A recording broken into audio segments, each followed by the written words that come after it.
અમદાવાદ જિલ્લાના ધંધુકા બીએપીએસ મંદિરના 29મા પાટોત્સવ પ્રસંગે સંત પારાયણનું આયોજન કરાયું.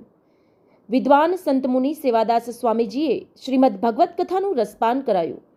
પૂર્ણાહુતિના દિવસે સાળંગપુરના કોઠાળી સ્વામી જ્ઞાનેશ્વર સ્વામીએ પ્રેરક પ્રવચન કરી આશીર્વચન આપ્યા.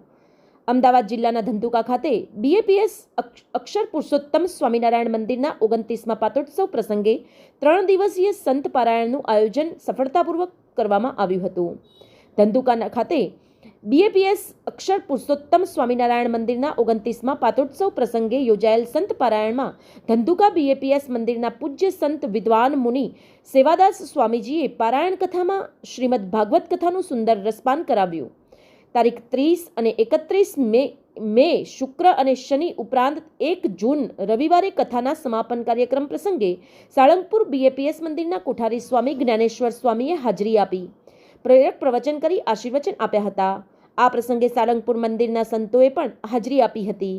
સંતોએ પ્રેરક પ્રવચન આપતા જણાવ્યું હતું કે શાસ્ત્રો સમજાવે છે કે કથા મનને શુદ્ધ કરે છે, ભક્તિની વૃદ્ધિ કરે છે, જીવનમાં પ્રશ્નોનો ઉકેલ લાવે છે, ભગવાન તથા ભક્તોનો મહિમા સમજાવે છે અને શ્રદ્ધાપૂર્વક શ્રવણ કરવાથી કથા મોક્ષ કરે છે. સતત 3 દિવસ યોજાયેલા સંત પારાયણમાં વિશાળ સંખ્યામાં સત્સંગી ભાઈ બહેનોએ હાજર રહીને કથાનું રસપાન કર્યું હતું. કાર્યક્રમને સફળ બનાવવા ધંધુકા બીએપીએસ મંદિરના તમામ હરિભક્તો અને સત્સંગી ભાઈ બહેનોએ જહેમત ઉઠાવી કાર્યક્રમને સફળ બનાવ્યો હતો. Reporter CK Barad.